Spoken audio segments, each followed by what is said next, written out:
Hello, everybody that is still with us. We've come back a little bit early. The match between Olgemut Kunat and Johannes Wahle and Ruben Heinrich still going on. The winner of which will play Spredeman and Hoffmann in the final. We are rejoined. We are very happy to be rejoined by Richard Marsh. Hello. We just thought we'd talk about some of the announcements that the ITSF has made regarding the World Cup next year, which you have been a little bit of a part of, particularly the one about the divisions being scrapped. Yeah, so I guess the quick summary for anyone who has missed the ITSF announcement, which I think went out on Facebook at least, probably did get emailed to Federation presidents as well. We are used to nations events at the World Cup having, at least in men's, two divisions. The way the divisions worked was based on a team's national ranking, which was already a little bit complex to explain. And that meant there were 16 teams in Division 1. All of those teams would be invited. If one of them couldn't field a team or had travel or visa issues, which did happen almost every World Cup event without fail, a team from D2 would then be invited to take their place. Usually at the last minute, it was a little bit messy. And then those 16 teams would play in 4 groups of 4, with the top 2 or top 3 advancing into a single elim bracket. Rather than go through all of that kerfuffle, which is a word I will stick with, instead there will be no divisions whatsoever. So any men's nations team that is eligible to play will be able to turn up.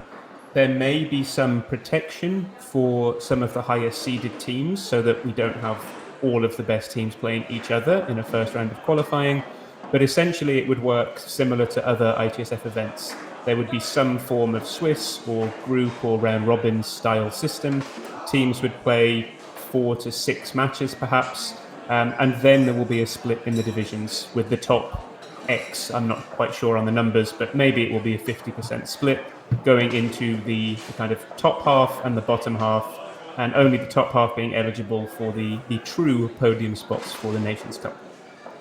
Yeah, I think this is a fantastic change, and hopefully encourages a lot more competition from teams that might think because they're in D2 there's no point in turning up, fielding a team, and I don't know who those teams might be, like relegated teams like Canada. Denmark is a good example as well. Denmark, I think another good example. Yeah, we haven't seen a Hungarian team for a long time. All fantastic foosballing nations that might not have come to the World Cup. Yeah, it is quite demoralising. But are super capable of doing good things and going really far. Have the chance to put a team back in and do some real damage, and it's something that I'm sure will be good for spectators, including us that will be there, and anybody else that's watching on stream. It's I'm a big fan. And Swiss, so before they used to do a draw for groups, we always got shafted. We still might get shafted. But Swiss makes it a lot fairer. I think you play against teams that are good. Ooh, as we get a show, we're having a show straight out of Hessen. We must have done. Really dance actually. But yes, we've often had the group of death, but Swiss might mean we get less shafted. So Matthias Schopf has asked the question in the chat, which you might be able to answer better than me, Rich. Yeah, so basically, will this continue for the next instalments? I think the idea is that this becomes the new standard. So there will be no concept of relegation or promotion between the divisions. It's going to be open entry for any eligible team, every single event. And that also means for example, if the women's game continues to grow and more nations enter women's or seniors or juniors even, if there are so many teams, there's going to be no cap on the entry numbers. They would all just play in the qualifying format, and then we will split into divisions as appropriate. So yeah, I don't think we will have any form of relegation or standings. It's just going to be, here were the results. Great, come back next time. There we go. Again, I think much better for people. If we're going to try and grow the game, we need everybody to want to come back and want to play. And I think this is the way to do it. I don't know if you've got any opinions. No. Yeah, I think this is good. I think there's another question that just got asked, which is an important one, which is basically how many rounds of qualifying. I'm not sure that has been decided yet. We typically, with the groups of 4, everyone was just playing 3 matches, and that could be basically it for you. You could just play 3 and then maybe play 1 relegation match. I think we will have a minimum of 4. So it's at least 1 more for everybody, and then still a knockout bracket to play. It is possible that gets extended depending on the event timings. I am pushing, and I have something of a position with an ITSF, but this is not official. I would like to push for 6, so that every team that turns up is guaranteed what is basically a full day, maybe even a day and a half of qualifying. But it really does depend how many entries there are, other events, capacity. There's some logistics issues. Absolutely.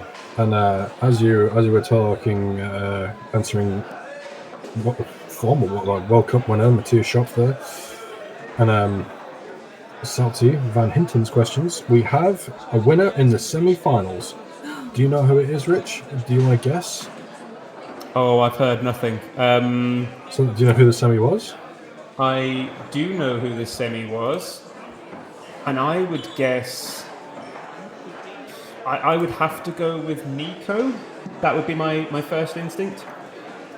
Okay, you're as good a predictor as Mariam has been all day. It's Ruben and Johannes Wahle have defeated Nick Kunat and Nico Wogemuth.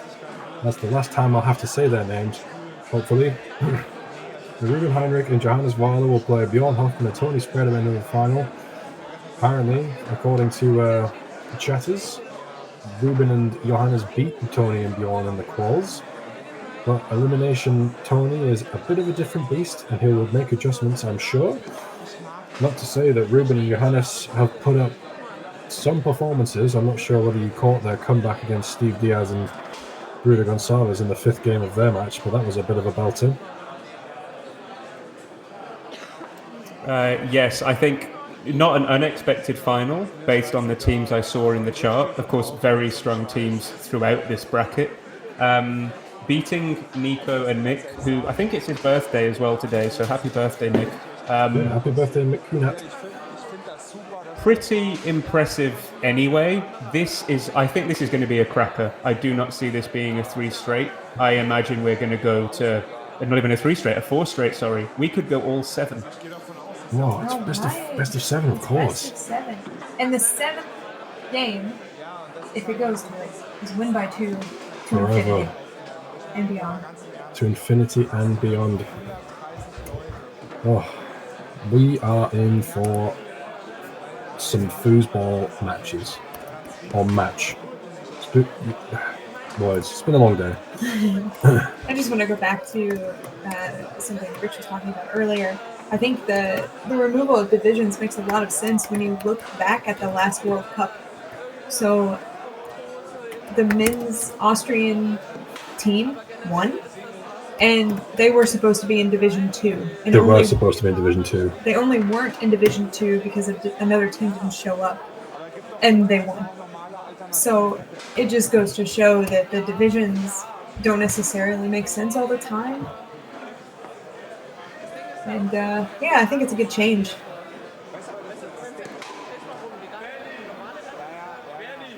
Making sure I've spotted what his name's right. Almost put Whale, but we've avoided that.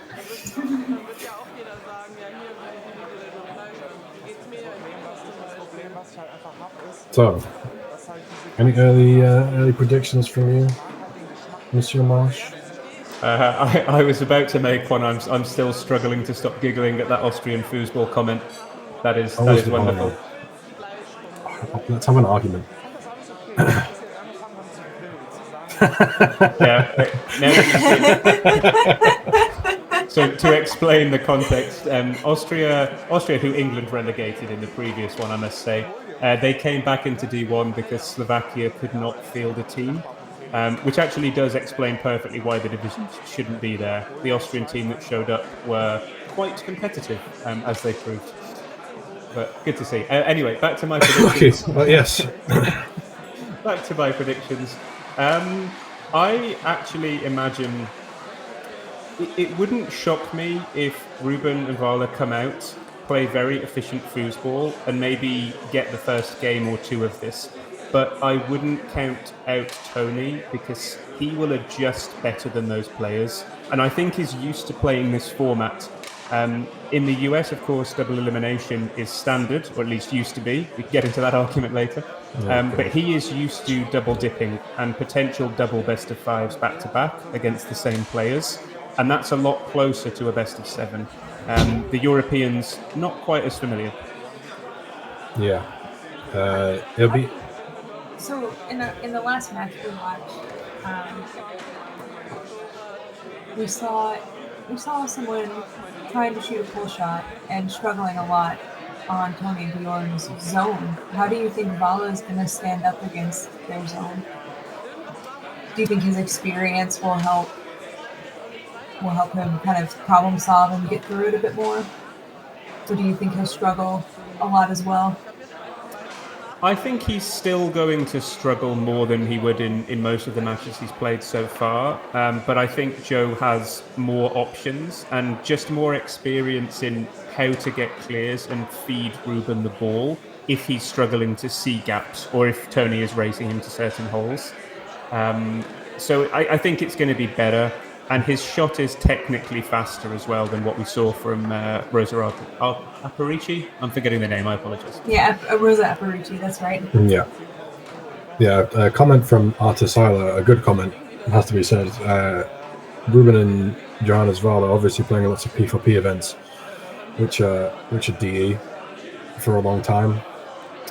Yeah, that is true. I think with Tony, my point is I think he's just been in more finals that have involved double dips and comebacks. I'm sure Ruben and Joe do have a lot of experience, but I think the finals in P4P have also been mostly Berliner format, which reduces it a little. Fair point.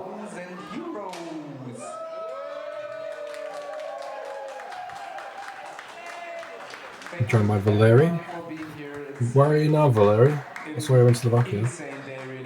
We moved on. You're still there? 15 hours, I will probably die afterwards. At least for 2 days. It's been amazing, really. I can't describe it. And now we paused all the games so everyone can watch. Pick a team you like and just cheer. Let's make a party for the finals. While the ball is in game, of course, we're quiet, but in between, just fucking cheer. Let's go. And we have Tony Spredeman and Björn Hoffmann against Johannes Wahle and Ruben Heinrich. The game will start in about 10 minutes when Ruben and Joe are ready. Take a seat, get a beer, get a cola, and enjoy. Thank you so much. It's been a pleasure. The yeehaw from, I'm assuming, Yannik Hansen. Had to pause and listen to that. Nice succinct speech by the organiser of what seems to have been quite the tournament. Sad that we couldn't have been there in person, but happy that we've got to see some of the foosball digitally at least. Massive hats off to everybody that was got into organising it behind the scenes. Table teams, everybody. Yeah, even Julian, who did some of the camera work, I have to thank him as well. It certainly seems like an excellent event. Yeah. Hopefully the first of many. The first of many. Yeah, look forward to the next one. We'll try and make the next one. What is your next event? Are you going to Poland, Rich? I am going to Poland, which feels too soon. I think genuinely the only reason I'm not at this event in some way or another is that I desperately needed a break. Otherwise, I would have been 7 weekends in a row. And I can't handle that physically or mentally. Yeah, it's a lot. 5 weekends has been more than enough for us. But more than happy to bring you coverage of this one. You see Ruben and Heinrich getting ready.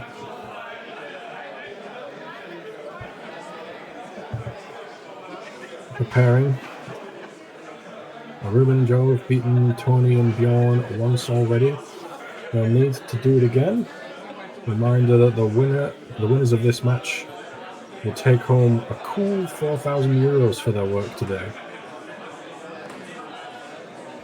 The loser of this match will take home 2,000 euros. So there's 2,000 euros on the line. It's a 2-man match, friends.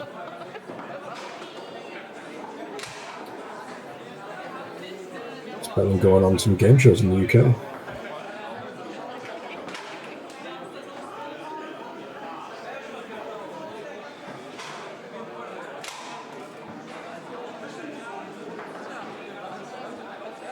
Watching the teams prepare.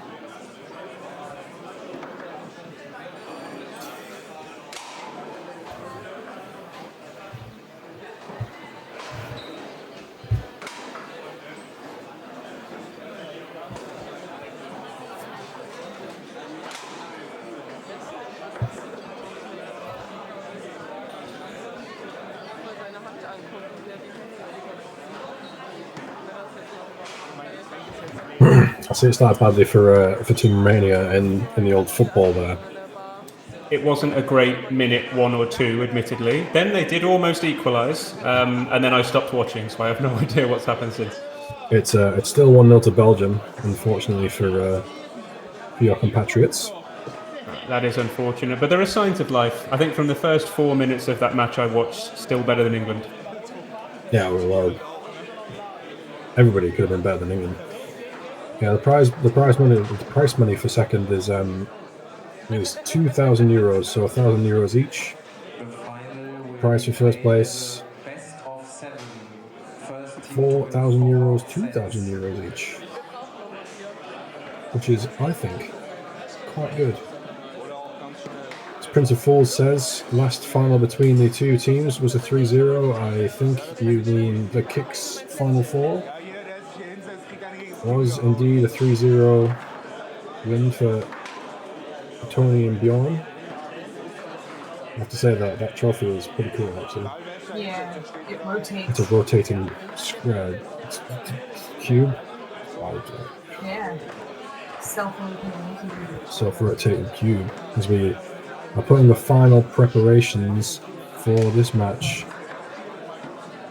Tony are wrapping up. Ruben is practicing the cuts. Ooh, I'm excited.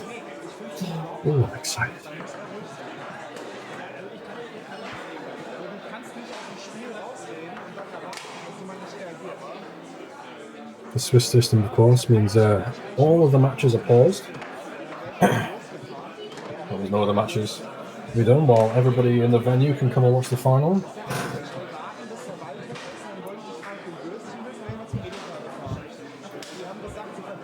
Certain other formats, that's not the case.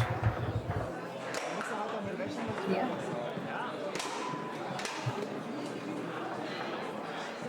You want to talk about formats, Rich? Or are you... I can happily talk about formats. What would you like to know? That's what I'd like to know your opinion. On a best of 7 or this kind of event in general? Oh, we're talking the Swiss DE Championship format debate that's been happening all over Facebook. Yeah, okay. Let me do an honest one. To me, there are 2 formats in foosball that I think are fair and that work and that players are happy with. That would be double elimination and a Swiss into a knockout. Both of them have to be done correctly. So if you are going to run double elimination, it has to be best of 5 winner side, and it has to be a minimum best of 3 loser side, and kind of switch back once you get deep in the field. Then everyone gets a lot of foosball. To me, Swiss, a good Swiss, so something like 6 rounds or at least 4 rounds with a good format like a best of 3, that is optimal. And you can get shafted, to use your word, in the draw. That does happen. Kind of happened to me in Austria, but it will even out. You won't have the same chart at every tournament. You get some surprises. It's a great format. Championship, which is double elimination minus the full double elimination part, is, I think, the worst of everything. There is a reason to do it, which is that you want to be able to schedule your finals and maybe have a bit more control over when an event finishes, or rather where the winner's bracket finishes. But from a playing perspective, it's just a little bit depressing. Yeah, I think one of the pitfalls of the championship format, and it's the same for single elimination, if there's no quals, is that you rely really heavily on your seeding. And because we don't play that many matches in football, it's not like chess where we play, where you have a lot of matches. They have an elo system. Because there's not something like that in foosball, the seedings in the US are typically not perfect. They're not. No, especially if there's underranked European players that should be ranked higher. Yeah. So like Or in if doubles too. in doubles too, yeah. Some people might play with underranked partners that their seeding is lower and they get different matches than they should have in the first place. How much was the tournament fee? I have no idea, to be honest. I think it was 15 euro entry plus 15 euro registration fee. There you go. We're fact checking, but that's the. Yeah, 30 euros split, 15 for entry, 15 for registration. Yeah, there you go. Your question answered. 60 euros per team. But yeah, it's a weird old event, the championship format. Knowing that you can't win if you get knocked down into the losers bracket is a bit strange.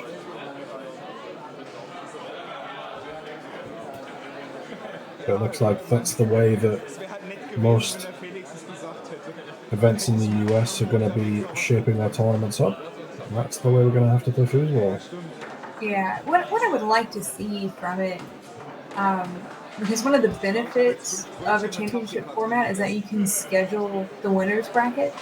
So what I would like to see is, like us, the US, leading into that, to have scheduled matches on the stream. I think that would help make foosball more marketable. And to me, that's worth it for the change for the players. Mm-hmm.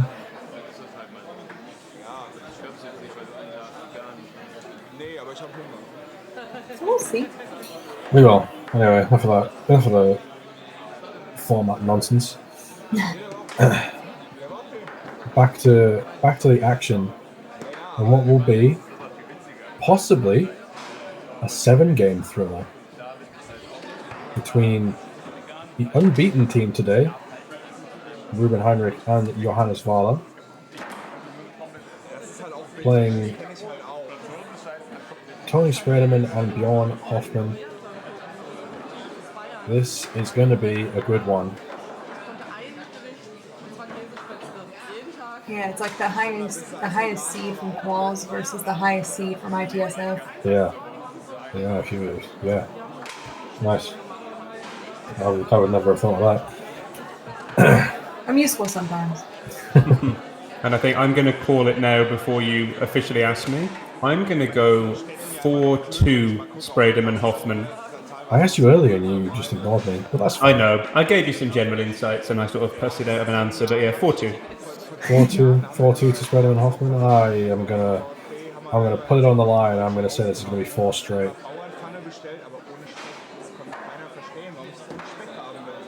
I'd like to have my own opinion, but I agree with Callum. I didn't say who to. Huh? I didn't say who to. That's true. That's true. I'm expecting 4-0 to Tony and Bjorn. All right, here But we'll we see. go.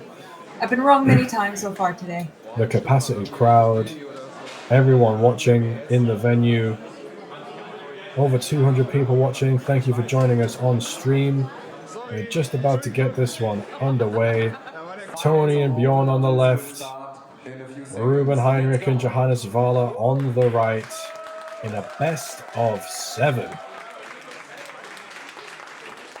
I would love to see this go. 3, 5, 12. You know. As Tony goes over the wall. Spredeman tries to tap him into the pulse side, blocked by Wahle. This time successfully to the pulse side, and it's Tony Spredeman who opens the scoring here in the final. Ruben Heinrich will look to respond. Tries to go up through the lane, blocked by Spredeman. This time through the lane nicely. A little runner gets it through and will shoot on Björn Hoffmann. Tries to flip it down the middle. Tony knocks it back with his 5-roll into the goal. It's one way to get himself a possession. Tony's so competitive, he won't let them score their own goals. No. I'm scoring all the goals. The Spredeman bounces off and goes through the wall. Down to a down the middle, blocked by Wahle. It feels like Ruben Heinrich and Björn Hoffmann have played each other quite a lot of times. And that's a dynamic that we'll see as we see Tony take it away and drill that pull pin that he's so good at. That ball just disappeared in the hole. He stole it and then it was in the hole. Gone. Heinrich along the wall. See, Hoffmann switching. And Heinrich drills the pull side. Nice shot by Ruben Heinrich. It's even the first game at 2.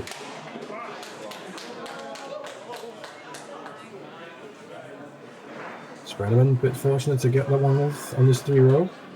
He taps and goes down the middle. 3-2 in favor of Hoffmann and Spredeman. Heinrich tries to brush that one up and it goes slowly along the wall. Tony can't reach out and grab it.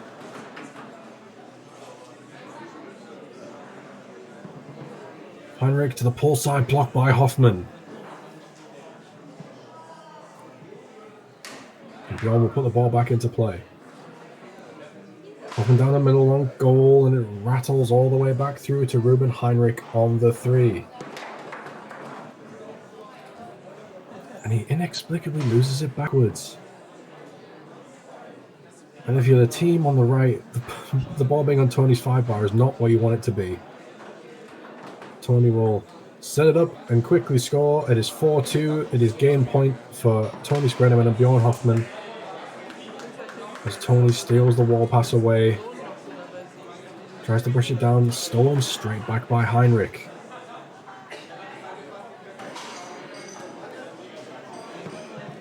Heinrich takes his time and slams it to the push side. Nice shot by Heinrich. Big defensive effort on the 5 as well. Spredeman off the wall, down the wall. And he can win game 1 right here. Tries to go the pull side, blocked by Wahle and stabbed in by Heinrich. So it's 4-4. Good fight by Heinrich.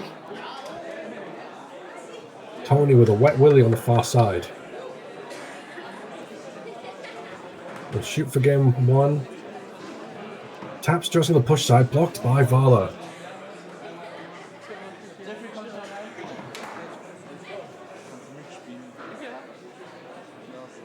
Wahle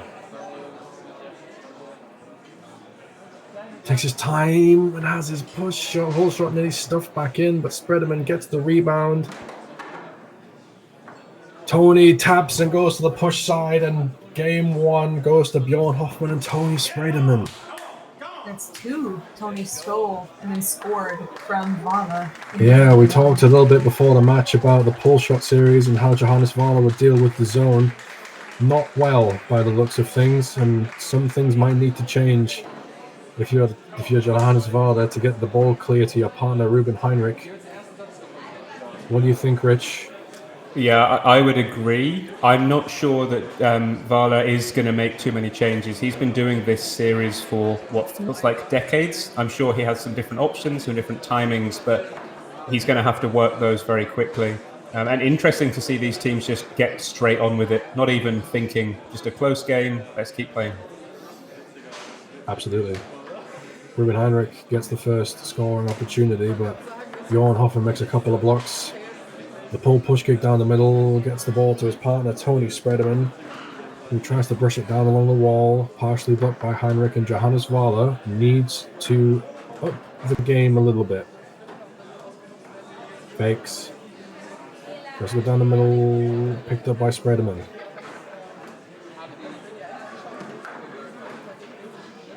Spredeman along the wall, stolen by Heinrich, who quickly flips it over down the middle and opens the scoring in game 2. A 1-0 lead for Spredeman and Hoffmann. Spredeman hard along the wall. It goes out to the push side. Looked like Wahle was there, but he went in, and that's what a shot by Spredeman. Oh, Heinrich through the lane. He can't hold on. Having to fire those passes through, such is the quality of Spredeman's 5-bar defense. Wahle has had problems clearing, but not this time as he fires the pass through to Heinrich. We saw that at 4-3 to Steve Diaz and Bruno Gonçalves in the last match we saw them play on stream. As Ruben Heinrich flips it over, off the man and in. A 2-1 lead now for Heinrich and Wahle. As Tony gets the ball underway, sticks it quickly through the lane. And he taps and goes to the pull side just like that. It is 2-2. The Spredeman train keeps on trucking. Heinrich through the lane.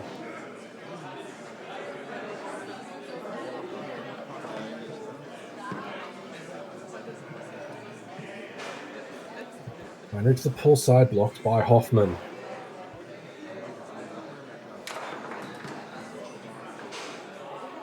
Hoffmann tries the outside bank, and Spredeman picks it up on the 5.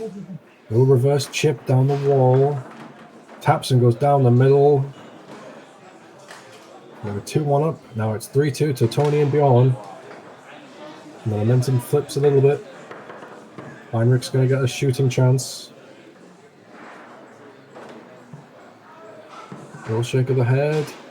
He goes to the push side. He made an early read, I think. Didn't like it. Waited it out and made a correct read. Timed it beautifully and slammed it home to the push side. As Tony bounces this one through. Spredeman taps and goes to the pull side. We'll call timeout.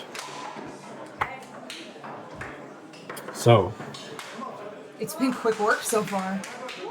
Slight adjustments from Johannes Wahle. We see the pass maybe opening up a few more shootings for him. Yeah. Are these adjustments that you look of, Rich? I do. From the little that we've seen so far, it has been played at such a fast pace. This is already a very, very important ball. I know it is a best of 7, but you really don't want to go 2-0 down when the pace is just so fast. Yeah. Heinrich along the wall, can't hold on. And Spredeman gets it through. Look to win game number 2. He goes out to the push side, tries to go pull, just about holds on. Tries to go for that wet willy. Blocked and taken away by Heinrich. And Tony Spredeman steals it right back. He tries to go for the pull kick off the pin set, blocked by Wahle up to his partner, Ruben Heinrich.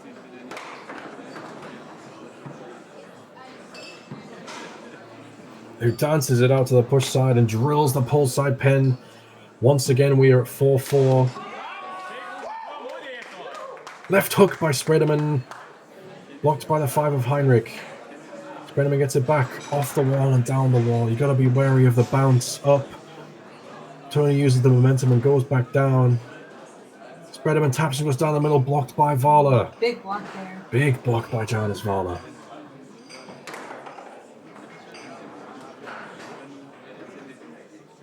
Fakes. Full shot on goal, stabbed off the post by Spredeman, who will get another chance to close the second game. Spredeman to the push side, and he does close the second game. 4-4 in the first, 4-4 in the second. Yeah, those little moments. Tony Spredeman, who closes game number 2. I think we do just have a comment asking if the table audio is desynced with the video, which I think is happening. I believe the audio is ahead. Not sure if you guys have the ability to fix that. It's probably not going to be easy, but we can try. We are aware of the audio issue. We are trying to fix it. We might not fix it. Apologies in advance if we can't fix it. Yeah. As we see Wahle on the table here, practicing, I think he's looking at the short slider option. This is the gap that is usually open against that Spredeman Hoffmann zone. But it's so tricky to hit this fast under pressure and to read the timing. Yeah. Yeah, someone, I think Arthur has just pointed out in the chat, that's twice that Joe has had the ball on the 2-bar at 4-4, and not a direct turnover, but not managed to get a clear or allow Ruben to fight for the ball. He needs to come up bigger in those moments. Yeah, Ruben's not had a shot to close either game. Tony's had enough and has got it done when it mattered. Ruben tries to go through the lane. Can't connect on the first one, but gets it through. Top of the table. And we'll look to open the scoring. Heinrich to the push side, blocked by Hoffmann, up into the air and off the table. Heinrich has set the ball up. Hoffmann will set the ball up. Take it over to the goal side. We saw earlier on against Tima and Rosa Aparici. Hoffmann, little wall pass, gets Spredeman the ball on the 5-bar. Spredeman taps and goes around the man of Wahle. What a shot by Spredeman. Wahle looked and thought he was there, but Tony went around him. Heinrich up through the lane crisply.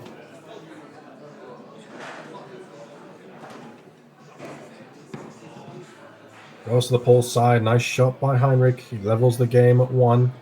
2-0 lead for Tony Spredeman and Björn Hoffmann. A high lane. Sets him up beautifully for it. Spredeman tries to go to the push side. Blocked by Wahle. Pull kick. Blocked all the way up the table to Ruben Heinrich.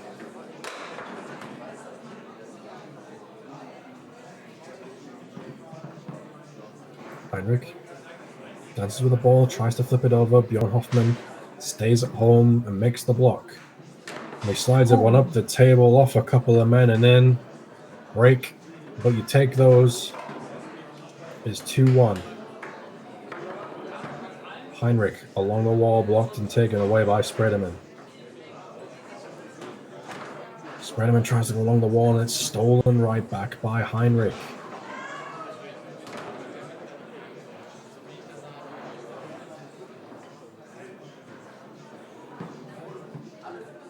Heinrich, the quick shuffle, cut that one, blocked by Hoffmann, but Heinrich will get another chance.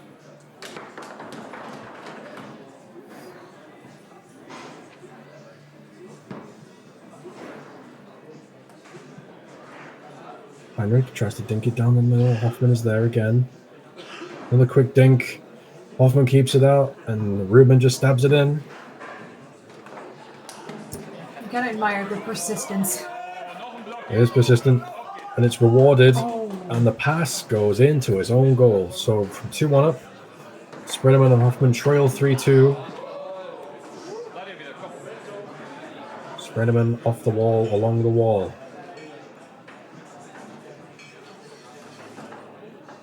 Spredeman tries to go to the push side. Wahle there.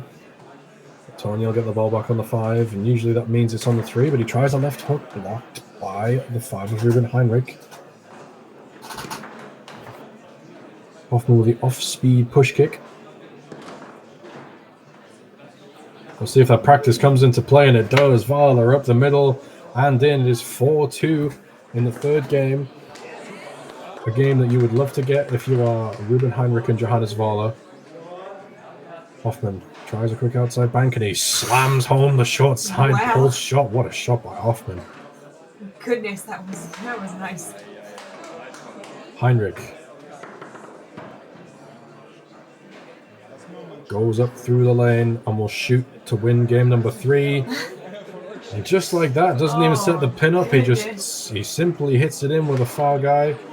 Björn not expecting that one. Björn was not prepared for that. Not at all. And we have a game on the board for Heinrich and Wahle. Rich. Yes, we do, which is looking better for my prediction, at least, after the first 2 4-4s. I actually think Björn in that particular set impressed me a lot. He was putting up some good defense, some smart play, unlucky a couple of times that rebounds didn't go his way, as we scored that beautiful pull shot as well, put some efforts on goal. Tony just a little bit off the pace there, which is unusual. Yeah, I think Johannes Wahle making some excellent blocks. Scored one this time. Is generally improved. As Spredeman has his lane blocked. We'll try and go. He goes for the White Willie.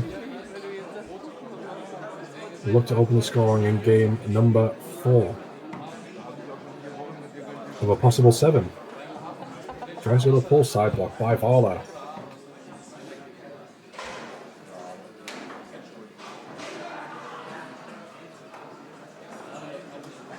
Wahle, short side pull shot on goal, kept out by Hoffmann. The off-speed push kick, a beautiful shot by Hoffmann, and he gives his team the lead.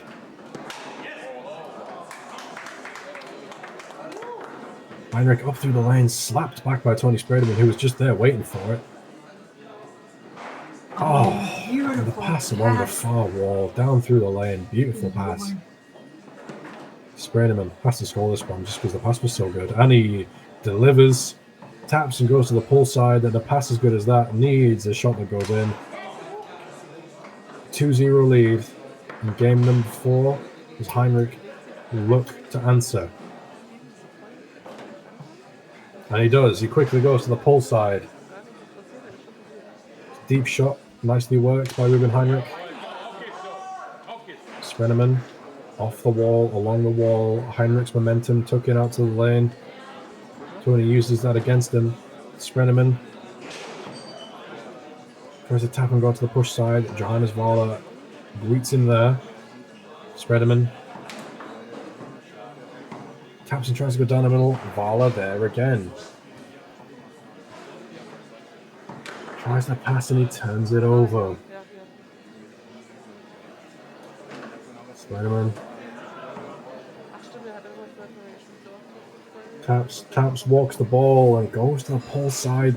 Not sure how that one went in, but you'll take it. 3-1 now in favor of Tony Spredeman and Björn Hoffmann. Heinrich along the wall. Tries to flip it over to the push side. Björn Hoffmann there. Inside bank from Hoffmann. Blocked back to it by the 5 of Heinrich. Oh, so nice. He faked the bank. Passed it to Spredeman. Quickly sets it up and goes with a pull pin. 4-1 in game number 4. Hoffmann is putting on a show in this match. My word. Is he? Spredeman quickly flips it over to the push side. And that game lasted, what, 4 minutes? It was quick. And these are the types of sets that you get used to when you watch Spredeman Hoffmann, because when Spredeman is shooting well, passing quickly, Björn will also speed up the pace. He knows you can just steamroll with that momentum. Both of them playing incredible in that set. Joe, again, struggling a little bit, but really just they didn't have possession. And that's a worrying sign. The prediction is still alive, but another set like that and it's over very quickly. Definitely. Ruben Heinrich simply needs to get himself more ball.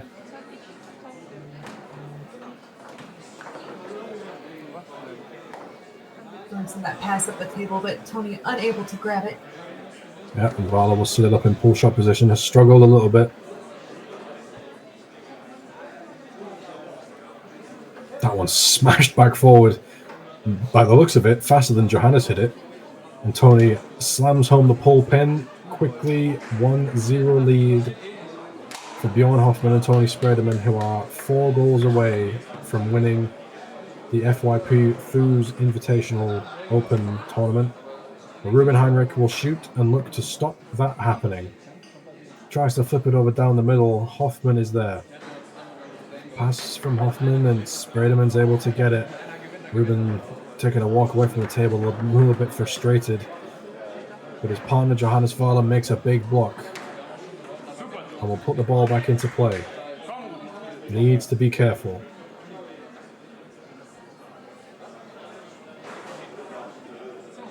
The shot up the table, blocked by the three of Spredeman, but not cleanly enough for him to get the possession back.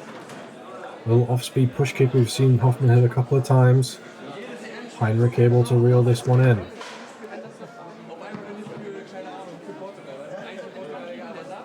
Heinrich taking his time, stroking it home. It is 1-1. Reminder, this is game number 5. It is a best of 7. Spredeman and Hoffmann lead 3-1 as Tony goes up through the lane. Spredeman quickly converts. It is 2-1 to Spredeman and Hoffmann. Heinrich goes up through the lane. It's blocked by Spredeman, but it wriggles through. Heinrich needs to keep applying the pressure. He quickly goes to the pole side. I don't think that went in. Do you think it went in, Rich? I don't think it did, based on my first take of that. This is where replays would be fantastic. I think I saw a similar moment like this earlier in a game with Zipfel debating with someone. I don't remember. We had man with laptop. I don't know his name, but well, let's pray for the return of man with laptop. Yeah. This should be easier for man with laptop because the camera's pointing right at the goal. Assuming we can't find a resolution, this hopefully should be cleared up pretty straightforwardly. Yeah, and this does just happen on Leo. I think you guys probably did mention this earlier, but more bounce outs, more very awkward ricochets that aren't clear. It's not necessarily a design flaw of the table, but I think something could be changed to really help with this. Maybe a different noise in the backboard, maybe something slightly different in the perspex, or just moving the goal back would be my suggestion. Yeah. Yes. Totally agree with all of that.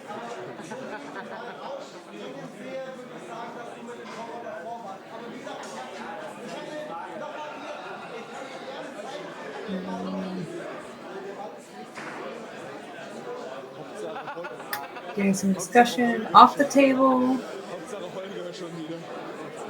You know what happens.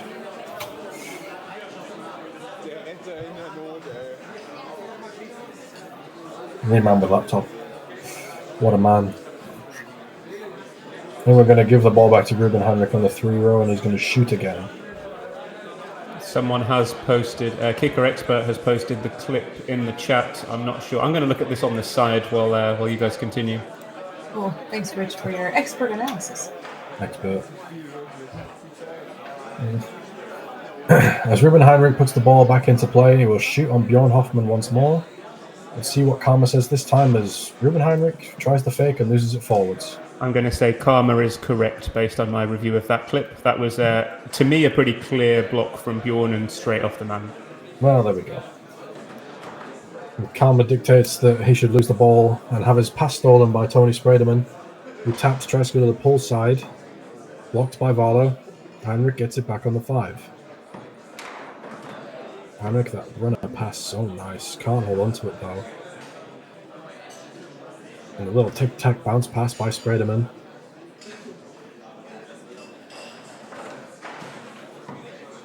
It goes to the pull side. It is 3-1. And perhaps you can feel the game slipping away if you are Heinrich and Wahle, who need to get something going. Ruben Heinrich. Björn firmly on the pull side. Ruben tries to go push. Björn is everywhere. Hoffmann makes the block on the push side effort again. We haven't mentioned his name all that much. But Björn is doing a fantastic job in goal. He's made some key shots. He's made some key passes. And they'll put the ball back into play. Yeah, I was going to say he was fairly quiet in the semi-final because he didn't really have to do too much. But Björn really is the star right now of this doubles team. Yep, absolutely. As he clears that one down the middle, Johannes Wahle will pick it up and his pull shot off the post and get his partner Ruben Heinrich another possession. A possession you feel he needs to put away if his team are going to remain in this competition. Björn Hoffmann is there and he makes another block. A brick wall back there right now, and if you're Tony Spredeman, how confident do you feel with the blocking efforts of Björn Hoffmann? As he tries that pass down the wall, Spredeman can't quite hold on.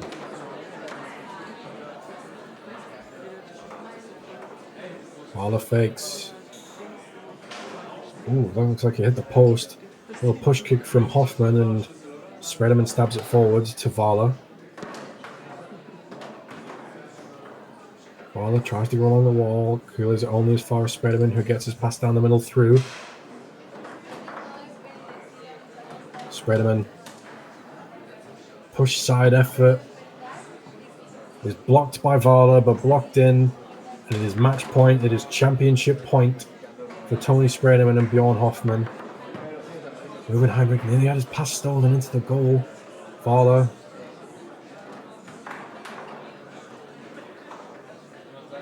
Pull shot blocked. The little dink is in, and there it is. Tony Spredeman and Björn Hoffmann have won the FYP Foosball Open Championship and will take home the top prize of 4,000 euros, 2,000 euros each. Arguably the best team in the competition. Definitely the best team in the final. What a match that we've seen. What a weekend. What a day of foosball. Rich, any final thoughts? That's just a very impressive performance. They lose one set in that final, which was one where I think Tony just had a little bit of a dip and Ruben and Joe picked up the pace, but everything else was pretty one-directional after that set went against them. First two games were close. Could have been a little closer maybe if Joe doesn't squander those two possessions at 4-4, which he might live to regret. I'm sure the 1,000 euros in his pocket will help. Absolutely. I'd say it's a pretty decent bar tab if it's not the top prize, but well, there's not a lot more for us to say. I think. Thank you for joining us, Rich. Your presence has been greatly appreciated, as has the presence of Mariam Ali as well. I have thoroughly enjoyed talking to you all and bringing you the action from what has been, by all accounts, from people that were there and stuff that we've heard about it. A very well-run tournament in a beautiful place with a great venue, great staff, a good format. Just a very enjoyable experience on the whole. It's been a barbecue. What more could you ask for? And I'd like to say a final thank you to everybody that's worked on this behind the scenes for us, bringing us the video behind the scenes of the tournament. It's been a blast. So yeah, anything you'd like to say as we leave, Rich? I think you've summarised it very nicely. I missed the start of the day. It would have been fun to be here with you for a little bit longer, but the quality of matches I have seen has been spectacular. I think guys in the chat have enjoyed it. Really good foosball day. Hope they do more of these. Oh yeah. Absolutely. Anything you'd like to add there? I just want to say special thanks to fypfoos. I think you've done a wonderful job with this event, and thank you for having us on the stream. Yeah, final thank you to everybody that's joined us in the stream, asking us questions, keeping us entertained with your chats. It's been a pleasure, and we will be. Are we leaving the stream up for 2-ball? We're gonna start 2-ball elimination in. These matches might even be better. I mean, Everybody who wants I mean, to we play might as well leave it up. can now There's join no reason us. to not leave it up. Single elimination. so we're going to leave it up. But this is where our coverage will end. If you want to play 2-ball. I've had a great time. Thank you all for joining us. Until the next time I see you again, we will see you soon. Bye, everybody.